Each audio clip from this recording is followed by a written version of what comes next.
नमस्कार दोस्तों। स्वागत है आपका एक और फायर इन इंडिया चैनल के वीडियो में। दोस्तों, मेरे पास एक हाउस है दिल्ली में जो कि मैंने रेंट आउट किया हुआ है।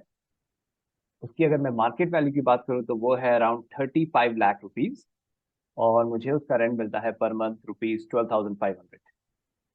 और उसके annual maintenance cost, house tax और ऐसी चीज़ों में लगभग एवरेज खर्चा आ जाता है 10,000। कभी उसकी रिपेयरिंग करानी पड़ती है, कभी वाइट वॉश कराना पड़ता है, कभी कुछ और चीज़ें करानी पड़ती है, कभी सोसाइटी को कॉमन चीज़ों के लिए पेमेंट करना पड़ता है। तो on an average 10,000 rupees annual खर्चा आ जाता है। तो अगर मैं नेट रिटर्न्स की बात करूं एनुअल, तो जो किराया है 12 महीने मिला, उसमें से एनुअल मेंटेनेंस माइनस कर दिया, यानी कि 1,40,000। और अगर इसे मैं कंपेयर करूं जो उसकी मार्केट वैल्यू है उस घर की, तो ये होता है 4% रिटर्न। ये कॉन्टेक्स्ट देना आपको जरूरी था क्योंकि इसी के बेसिस पे मैंने वर्चुअल हाउस की क्रिएशन की थी अपने लिए एक स्ट्रेटेजी के रूप में। तो वर्चुअल हाउस क्या है, उसका आज मैं 3.0 वर्जन लेकर आया हूँ। 3.0 क्यों? क्योंकि इसका मैं पहले पहला वर्जन लाया था, फिर उसका 2.0 वर्जन लाया था, और उसके बाद अब 3.0 और एनहेंसमेंट्स के साथ।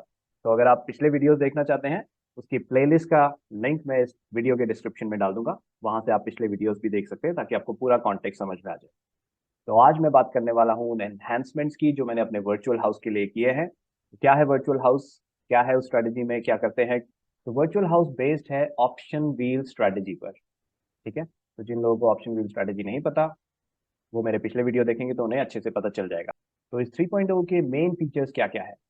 सबसे पहला है अर्निंग्स फ्रॉम बोथ पी यानी कि पुट ऑप्शन एंड सी यानी कि call option at same time, यानी कि हम पुट ऑप्शन से भी कमाई करते हैं और कॉल ऑप्शन से भी कमाई करते हैं एक वर्चुअल हाउस से। इसमें lesser capital is utilised compare to classic OWS option wheel strategy.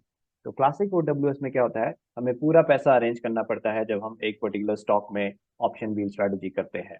तो लॉट साइज 5 लाख से लेके 10 लाख या उससे भी बियॉन्ड हो सकते हैं एक स्टॉक के। तो वो क्लासिक में होता था, लेकिन यहाँ पे हमारा कम कैपिटल यूज होता है कंपेयर टू क्लासिक ओडब्ल्यूएस। थोड़ी देर में मैं आपको एग्जांपल्स दिखाऊंगा, उससे आपको आइडिया लग जाएगा कि कितना कम कैपिटल यूज होता है और क्यों होता है। और इसी वजह से, क्योंकि कम कैपिटल यूज होता है, हमारे number of simultaneous virtual houses increase हो गए हैं। जो हम 2.0 में करते थे उससे ज्यादा वर्चुअल हाउसेज हम यहाँ रख सकते हैं अपने पास। और उससे हमें क्या होता है, मनी रोटेशन में बहुत फायदा मिलता है। एक वर्चुअल हाउस हमने क्रिएट किया और उसमें प्रॉफिट आया, उसको बेच दिया, अब हम दोबारा एक नया वर्चुअल हाउस क्रिएट करने की पोजीशन में है।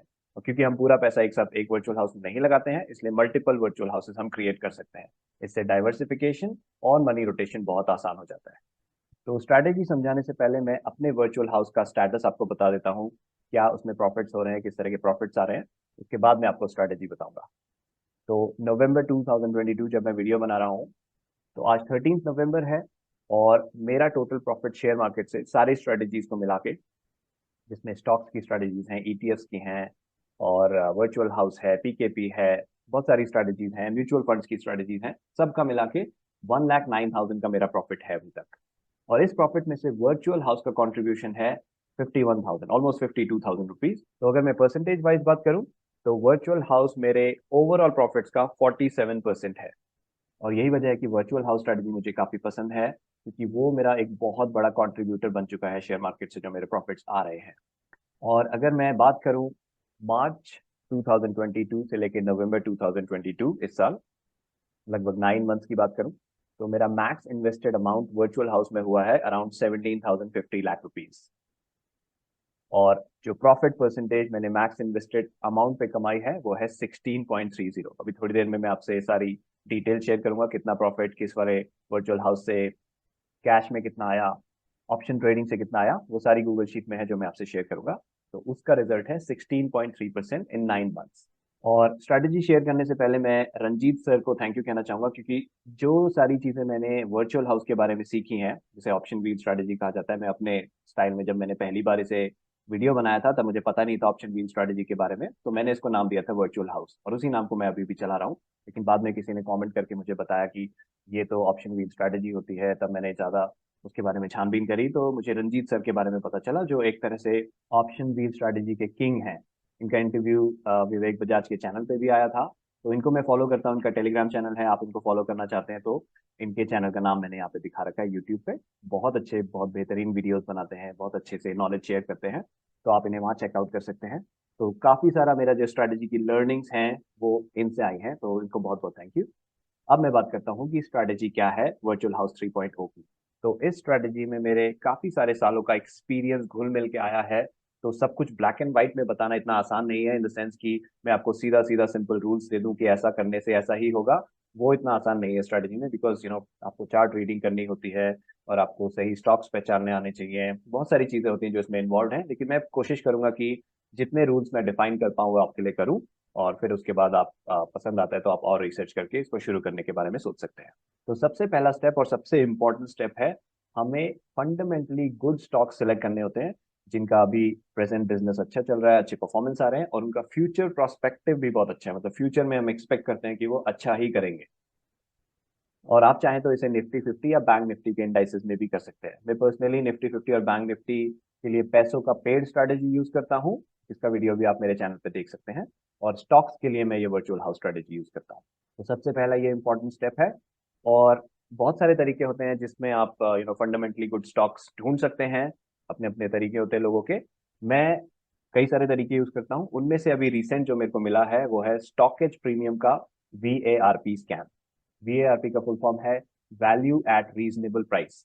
तो स्टॉक एज पे मैंने एक सेपरेट वीडियो बनाया था उसके फीचर्स के बारे में। और अगर आप उसे सब्सक्राइब करना चाहते हैं तो वहां जाके आप उस वीडियो को देख सकते हैं।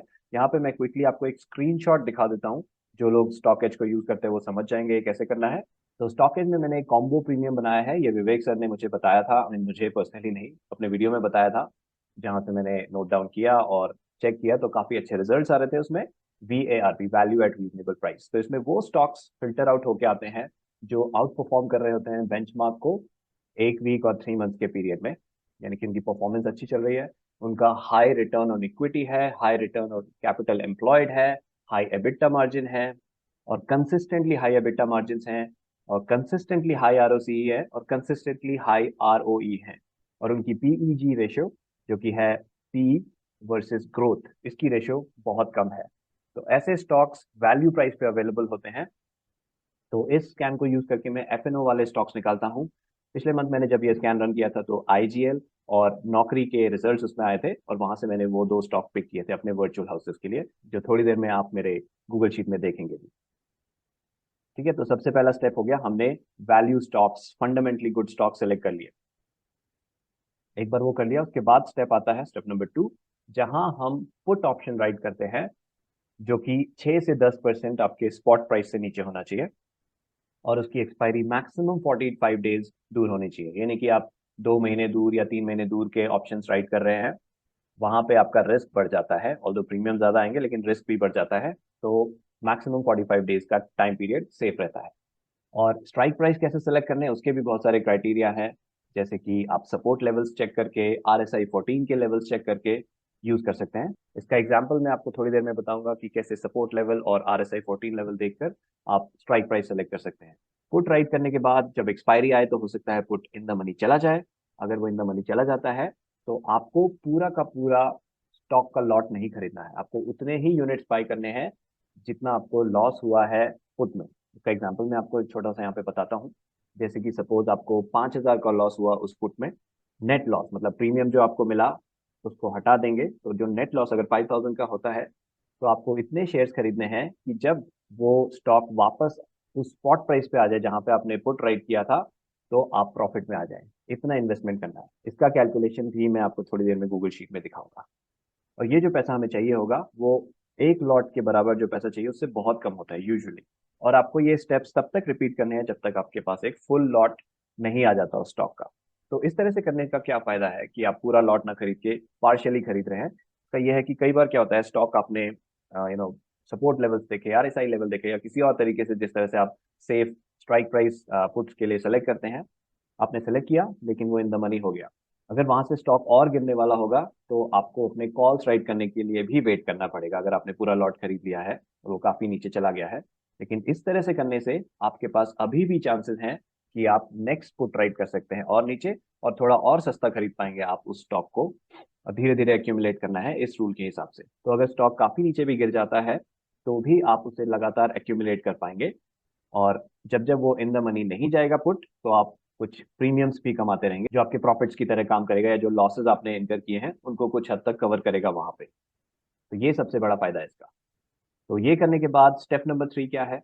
तो आपने जब कुछ यूनिट्स खरीद लिए उस स्टॉक के और आपके पास सिग्निफिकेंट होल्डिंग आ गई, आप बार बार पुट्स राइट कर रहे हैं और आपके पास 30% से ज्यादा होल्डिंग आ गई उस स्टॉक की, मतलब जो वन लॉट का साइज है उसका 30%, उसके बाद आप सीई यानी कि कॉल ऑप्शन राइट करना शुरू कर सकते हैं, जो कि कम से कम 10% दूर होने चाहिए स्पॉट प्राइस से। 10%, क्योंकि एक सेफ्टी लेवल हमें चाहिए होता है। और अगेन सीई के जो आप स्ट्राइक प्राइसेस सेलेक्ट करेंगे उसके लिए भी आपके पास क्राइटेरिया होने चाहिए, लाइक रेजिस्टेंस लेवल चेक करके, RSI 14 के लेवल चेक करके आप देख सकते हैं कि कहाँ पे सबसे ज्यादा सेफ्टी है, और उसके बियॉन्ड, उसके ऊपर का कॉल राइट करने में अपनी सेफ्टी बनाए रखें। और इन केस अगर वो इन द मनी हो जाता है तो जो आपने ये कैश में होल्डिंग रखी है वो आपको प्रॉफिट देगी। और साथ में एक और काम आपको करना है कि जब आपके पास पूरा लॉट नहीं है स्टॉक का, आप उस कॉल ऑप्शन की पोजीशन को हेज कर लीजिए। आपने जहां पे भी सेल किया उससे थोड़ा सा और ऊपर एक कॉल ऑप्शन बाय कर लीजिए, ताकि आपका लॉस जो है अनलिमिटेड ना रह के लिमिटेड हो जाए। तो होगा क्या, जो आपके पास कैश में पोजीशन है उस स्टॉक में, जो आपने यूनिट्स खरीदे हुए हैं, तो जैसे जैसे स्ट्राइक प्राइस की तरफ मूव करेगा स्टॉक का प्राइस, आपका वो कैश होल्डिंग में भी प्रॉफिट्स आने लगेंगे। और हो सकता है जब तक वो एक्सपायरी आए वो इन द मनी ना हो आपकी कॉल, जो कि मैंने देखा है मेजोरिटी ऑफ द टाइम्स मेरे साथ ऐसा ही हुआ। तो मेरे को वो पूरा प्रीमियम मिल जाता है। और अगर उसमें स्टॉक की जो होल्डिंग है उसमें अच्छा खासा प्रॉफिट है, लाइक 5% और बियॉन्ड, तो मैं उसको भी बेच देता हूँ और उस प्रॉफिट को लेके और फिर से दोबारा से साइकिल शुरू कर लेता हूँ। अगर प्रॉफिट सिग्निफिकेंट नहीं है तो मैं अपने पुट्स राइट करता रहता हूँ और कॉल्स भी राइट करता रहता हूँ। इसके हिसाब से मुझे काफी फ्लेक्सिबिलिटी मिल जाती है एक साथ पुट्स और कॉल्स राइट करने की।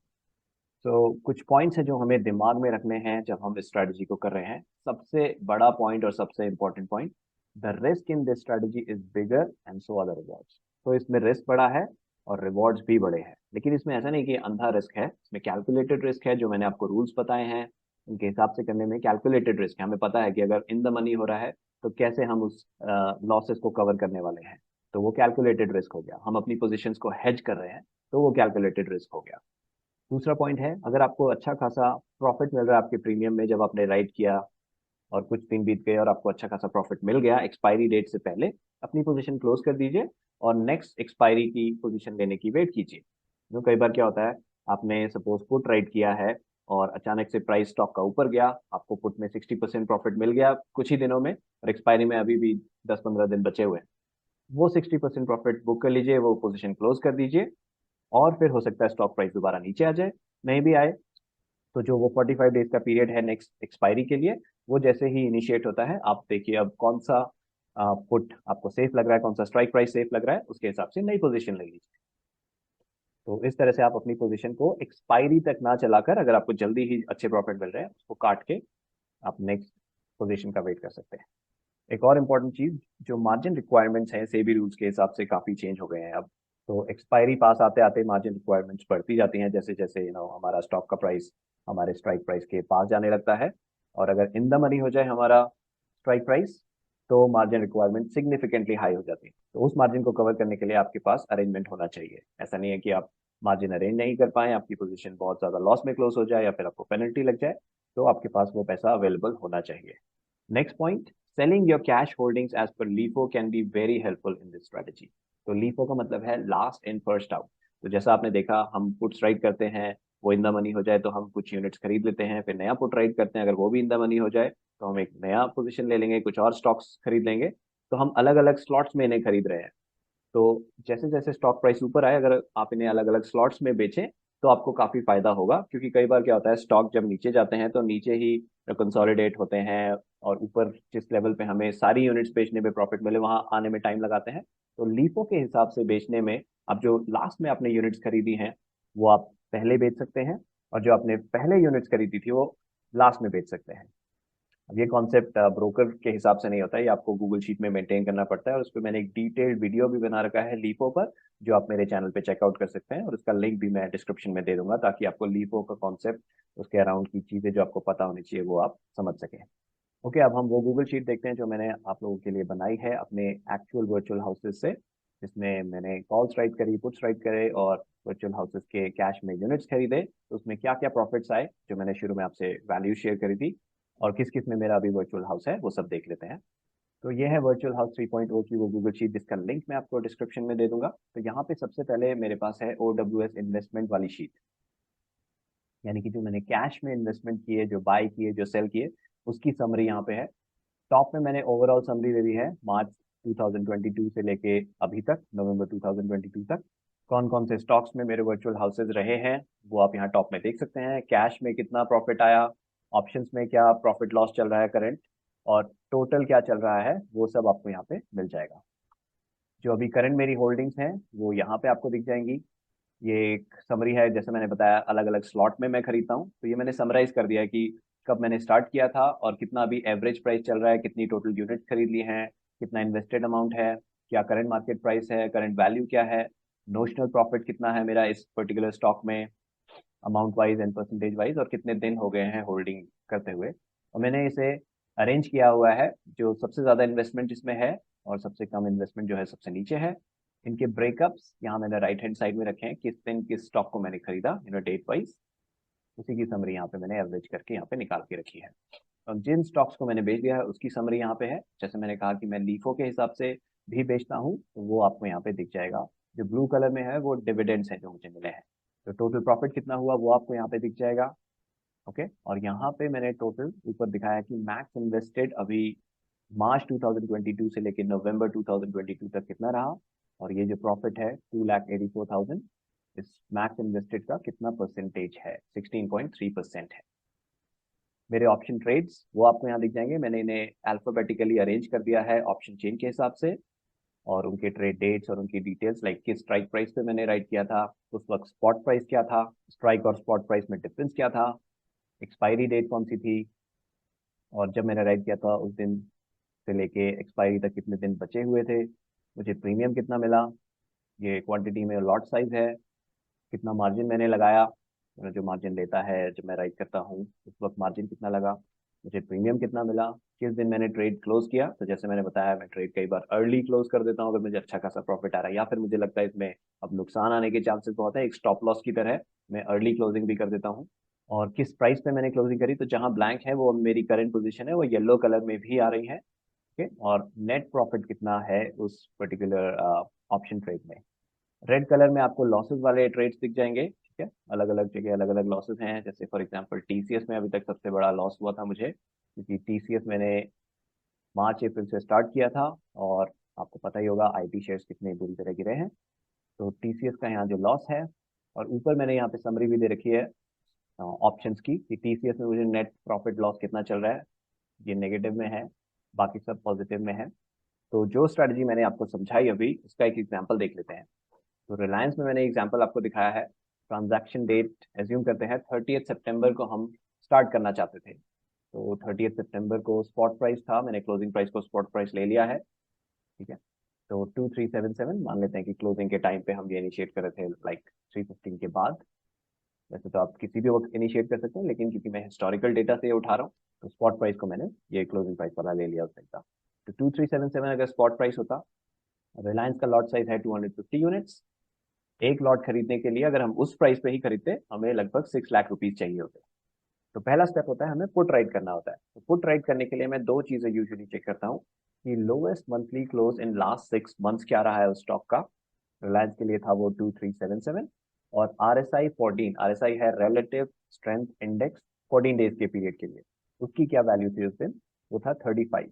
अब मैं RSI की बात यहाँ पे क्यों कर रहा हूँ, मैंने एक रिसर्च करी RSI के ऊपर, अभी इस पे डिटेल वीडियो मैंने कोई पब्लिश नहीं किया, लेकिन आपको थोड़ा सा एग्जांपल और हिंट यहाँ पे दे देता हूँ कि RSI की रिजल्ट्स क्या आए हैं RSI 14 के। तो जब आप RSI प्लॉट करते हैं किसी स्टॉक पे डेली टाइम फ्रेम पे, जब भी वो 35 के लेवल के नीचे जाता है और उसके बाद एक ग्रीन कैंडल आपको मिलती है जिसकी क्लोजिंग पिछले डे की क्लोजिंग से ऊपर हो, वहां पे अगर आप कोई पुट पोजीशन इनिशिएट कर दें, उसके इन द मनी होने के चांसेस बहुत कम है। मैं मंथली एक्सपायरी की बात कर रहा हूँ जो कि 30 से 45 दिन दूर हो, उसके इन द मनी एक्सपायरी होने के चांसेस बहुत कम है। ऐसा नहीं कि होगा ही नहीं, ऐसा तो कोई भी इंडिकेटर अभी तक मुझे मिला नहीं जो 100% बताए, मिल जाए तो बहुत बेहतरीन।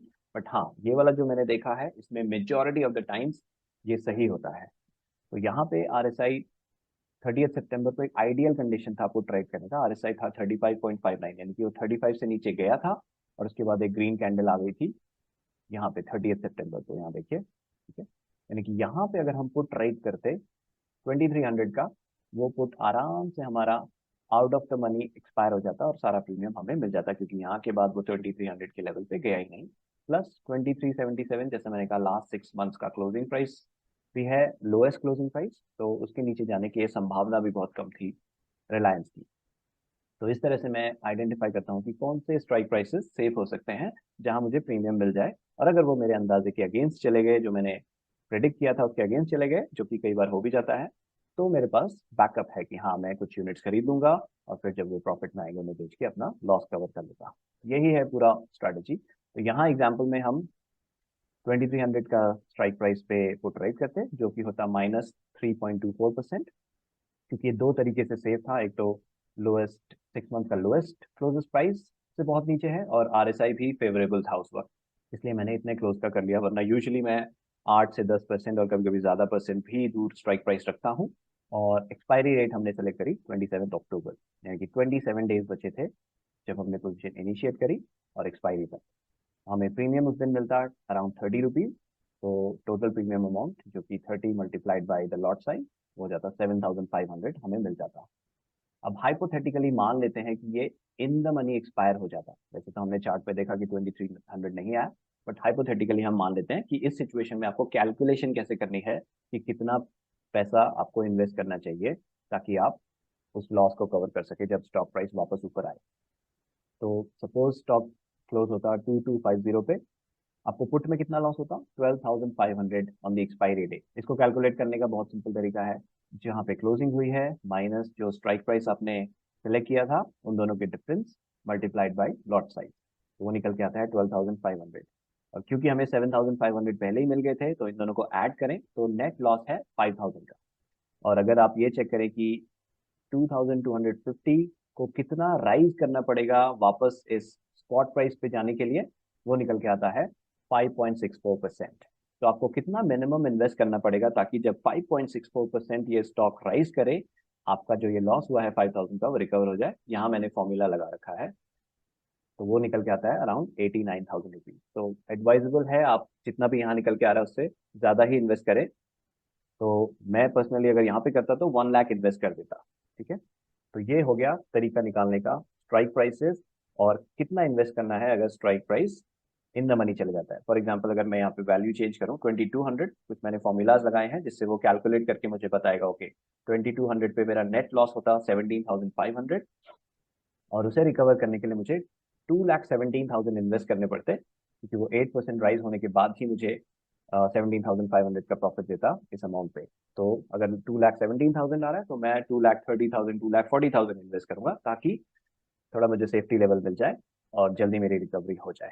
वापस पुराने एग्जाम्पल पे चलते हैं कि 2250 पे एक्सपायर हुआ, हमने इतना या फिर 1 लाख इन्वेस्ट कर दिया। अब यहाँ होने के बाद कॉल राइट करने की बात करते हैं, तो हम चेक करेंगे maximum close price in last 6 month. तो रिलायंस के लिए वो था 2637। और अगेन यहाँ पे आरएसआई का एक रोल है, तो मैं क्या चेक करता हूँ, तो अक्टूबर की एक्सपायरी के बाद आरएसआई जब 65 के लेवल को क्रॉस कर ले और उसके बाद एक रेड कैंडल बने जिसकी क्लोजिंग पिछली कैंडल की क्लोजिंग से नीचे हो, जो कि 9 अक्टूबर को हुआ। यहाँ पे देखिए आरएसआई 65 के बियॉन्ड चला गया था और उसके बाद इसकी क्लोजिंग आई है एक रेड कैंडल के साथ, और क्लोजिंग प्राइस पिछले डे के क्लोजिंग प्राइस से नीचे है। तो इसके हिसाब से आरएसआई यहाँ पे फेवरेबल हो गया। दूसरी चीज, मैक्सिमम क्लोज जो लास्ट 6 मंथ में हुआ है उसके ऊपर ही मैं राइट करना चाहूंगा, उससे नीचे राइट करने में बहुत रिस्क है। तो मैं स्पॉट प्राइस 9 नवंबर को था 2604, और कॉल का स्ट्राइक प्राइस मैं सेलेक्ट करता है 2800, क्योंकि अभी मेरे पास ज्यादा कैश में होल्डिंग्स नहीं होती, तो इस प्राइस से अब अच्छा खासा दूर मुझे राइट करना होगा ताकि मैं सेफ्टी लेवल बनाए रखूं। तो 2800 एक आइडियल स्ट्राइक प्राइस होता, जो कि अराउंड 7.5% दूर होता हमारे स्पॉट प्राइस से, लेकिन उसका प्रीमियम मिल रहा था सिर्फ 3 रुपीज। और ये प्रीमियम लो क्यों है, क्योंकि विक्स काफी लो चल रहा है अभी, लाइक 15-16 का विक्स चल रहा है, तो प्रीमियम्स बहुत लो है, तो मुझे मिलते हैं 750। तो ये वाली पोजीशन में बिल्कुल नहीं इनिशिएट करता जब मेरे पास सिर्फ इतना ही कैश है। मैं बैठूंगा आराम से, मैं तभी पोजीशन इनिशिएट करूंगा जब मुझे अच्छी खासी सेफ्टी मिले और अच्छा खासा प्रीमियम मिले, तो ही फायदा है। सिर्फ इतने चिल्लर प्रीमियम के लिए इतना बड़ा रिस्क लेना कोई समझदारी नहीं है। तो ऐसा नहीं है कि आप हर महीने ही कॉल राइट करेंगे, कभी कभी हमें वेट भी करना होता है अपने कॉल्स और पुट्स राइट करने के लिए। तो यहाँ मैं क्या करता, जब रिलायंस का RSI 50 के नीचे आ जाता, तो मैं अराउंड 10% दूर एक पुट राइट करता। अगेन मैं वो लास्ट 6 मंथ्स का लोएस्ट क्लोज प्राइस भी चेक करता, वो सब चीज़ें ध्यान में रख के फिर एक पुट ट्रेड करता और फिर धीरे धीरे एक्यूमुलेट करता अपने रिलायंस के शेयर्स। तो ये है ओवरऑल स्ट्रेटजी और ये है एक एग्जांपल थोड़ा आपको समझाने के लिए।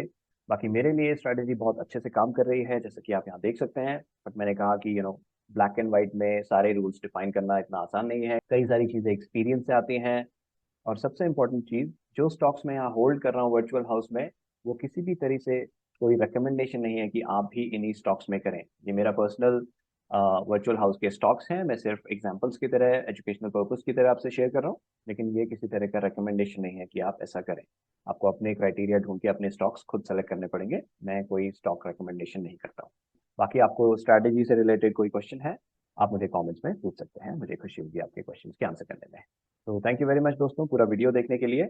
उम्मीद करता हूँ आपके लिए ये फायदेमंद होगा और आप भी वर्चुअल हाउसेस को अच्छे से समझ पाएंगे और यूज कर पाएंगे। स्पेशली अगर आप सोच रहे हैं रियल एस्टेट में इन्वेस्ट करने की, एक एक्चुअल हाउस खरीदने की, तो जो मैंने एग्जांपल शुरू में दिखाया था इस वीडियो को, उसको ध्यान में रखते हुए अगर आप कंपेयर करें, इस स्ट्रेटजी के रिटर्न्स बहुत ही अमेजिंग है, इसलिए मुझे ये पसंद है। और दोस्तों, तो आपकी इजाजत लेना चाहूंगा और जल्दी ही मिलूंगा आपसे अगले वीडियो में। Thank you very much, bye bye.